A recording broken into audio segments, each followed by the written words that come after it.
అరే తమ్ము ఇక్కడ రారా. ఏంటి అక్క?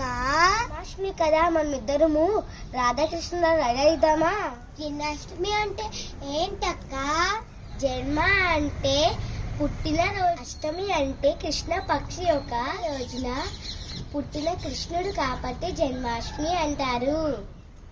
కృష్ణుడు అంటే ఎవడక్క? కృష్ణుడు అంటే మన ప్రపంచాన్ని కాపాడడానికి దేవకి వాసుదేవుడికి పుట్టిన విష్ణుమూర్తి 8వ అవతారము. రాధా అంటే ఎవడక్క? రాధా అంటే కృష్ణుణ్ణి అమితంగా ప్రేమించిన గొప్ప భక్తురాలు. అసలు జన్మాష్టమి అంటే ఎలా చేసుకుంటాం అక్క? జన్మాష్టమి అంటే పొద్దున్నే స్నానం చేసి చిన్నపిల్లల్ని కృష్ణుడా రెడీ చేసి పాదాలచ్చుని గుమ్మ ముందు పెట్టి తీయ వంటకాలు చేసుకొని పుట్టింది కొడతాం. నీకు ఇంకో చెప్పరా తమ్ము, కృష్ణుడికి వెన్నముద్దలు అంటే చాలా ఇష్టం. అర్థమైందా తమ్ము? జన్మాష్టమి అంటే ఏంటో ఇంకెళ్ళి రెడీ అవుదామా? ఓ తప్పకుండా అక్క.